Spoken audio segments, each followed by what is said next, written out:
अस्सलामु अलैकुम वरहमतुल्लाहि वबरकातुह। नाज़रीन, आज हम आपके सामने एक ऐसा अमल लेकर आए हैं जो सिर्फ आमिलीन ही के लिए नहीं बल्कि किसी भी तरह का मुआलिज हो उसके लिए बड़ा मुफीद है। अमल जितना मुजर्रब और जितना मुफीद है इतना ही आसान भी है। जी हाँ दोस्तों, इस अमल की जो शुरुआत है, इस अमल को अगर आप करना चाहते हैं तो इस अमल की शुरुआत नौचंदी जुमेरात से होगी। रोज़ाना इशा के बाद 7 दिन तक लगातार आपको 260 मरतबा दुरूद तुनज्जीना पढ़ना है। 7 दिन तक लगातार इशा की नमाज के बाद दुरूद तुनज्जीना 260 मरतबा पढ़ना है। और हर फजर की नमाज के बाद अपने नाम के मजमूई आदात के मुताबिक कुरान करीम की ये आयत पढ़नी है, इन्नल्लाहा हुवर रज़्ज़ाक़ु ज़ुल क़ुव्वतिल मतीन। मसलन अगर मैं अमल करना चाहता हूं तो मुझे 197 मरतबा दुरूद 197 मरतबा कुरान करीम की आयत पढ़नी पड़ेगी, इसलिए कि मेरे नाम के मजमूई आदात वक़ास के 197 हैं। लिहाजा जो शख्स भी इस अमल को करना चाहता है वो अपने नाम के आदात निकाले और उस नाम के जो भी आदात बरामद हो रहे हैं, मजमूई आदात जो भी निकल रहे हैं, उन आदात के मुताबिक कुरान करीम की ये आयत इन्नल्लाहा हुवर रज़्ज़ाक़ु ज़ुल क़ुव्वतिल मतीन फजर की नमाज के बाद 7 दिन तक लगातार पढ़नी है। और दोस्तों, जब ये 7 दिन का अमल पूरा हो जाए तो जुमेरात ही के दिन, यानी जुमेरात से शुरू किया फिर अगला जुमेरात आएगा, अमल पूरा हो जाएगा। जुमेरात ही के दिन अपने मतब पर बैठकर मुआलिज, यानी चाहे वो डॉक्टर हो, हकीम हो, आमिल हो या किसी भी नौइयत का मुआलिज हो, वो अपने मतब पर बैठकर 70 मरतबा दुरूद तुनज्जीना को पढ़ेगा। दोस्तों, इस अमल की बरकत से 2 फायदे हासिल होंगे।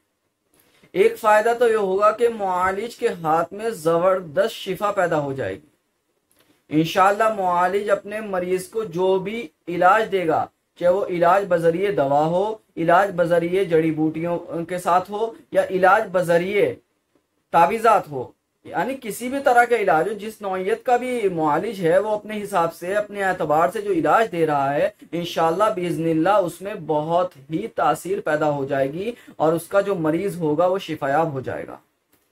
दूसरा फायदा इस अमल के करने के बाद इस अमल के आमिल के लिए ये होगा कि इस आमिल की या फिर इस मुआलिज की, चाहे वो हकीम हो, डॉक्टर हो, दूर दूर तक शोहरत हो जाएगी, दूर दूर तक इसका नाम फैल जाएगा। नाज़रीन, जब इस अमल को कर लिया जाए, 70 मरतबा पढ़ भी लिया जाए मतलब पर बैठकर, बाकायदा इलाज व मुआलजा भी शुरू कर लिया जाए इस अमल के बाद, तो दोस्तों फिर एक काम करना है। एक तो ये काम करना है कि कुछ ना कुछ इलाज व मुआलजे के इवज़ जो पैसे आते हैं, जो भी आमदनी होगी, उसमें कुछ ना कुछ गरीबों में, मुस्तहिकीन में खैरात करना है।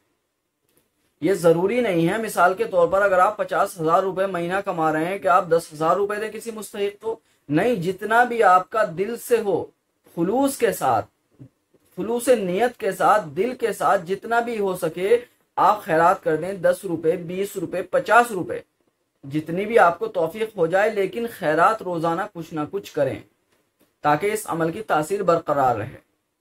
और इस अमल की तासीर बरकरार रखने के लिए एक ये बात और करनी है कि एक तो कुरान करीम की तिलावत की पाबंदी करनी है। चाहे एक सफ़ा रोज़ाना पढ़ा जाए, लेकिन पाबंदी से कुरान करीम की तिलावत की जाए और तमाम नमाजों को, यानी 5 वक्ता नमाजों को पाबंदी से अदा किया जाए। और फिर हर फर्ज नमाज के बाद तमाम उम्र, ताकि इस अमल की तासीर बरकरार रहे, तमाम उम्र जब तक आप जिंदा हैं, हयात हैं, आप हर नमाज के बाद, हर फर्ज नमाज के बाद 1 मरतबा दुरूद तुनज्जीना पढ़ लिया करें। तो दोस्तों चंद बातें हैं जिसके ये इसलिए की जाती हैं, चंद बातें इन पर अमल करके तासीर अमल की बरकरार रहेगी। एक तो यह है कि कुरान करीम की तिलावत, पंज वक्ता नमाज, हर फर्ज नमाज के बाद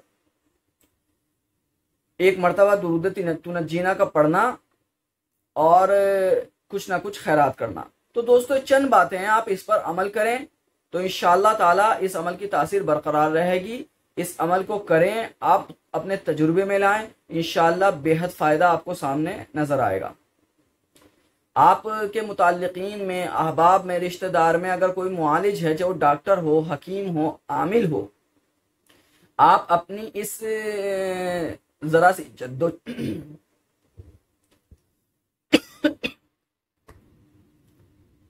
जद्दोजहद करके इस वीडियो को उन तक शेयर करें। मुमकिन है कि आपकी ज़रा सी जद्दोजहद, ज़रा सी हरकत आपके लिए सदका जारिया का काम करे। दोस्तों फिलहाल इतना ही, अगली वीडियो में फिर इंशाअल्लाह कोई अहम अमल लेकर हाजिर होंगे। तब तक के लिए खुदा हाफिज़। अस्सलामु अलैकुम व रहमतुल्लाहि व बरकातुहू।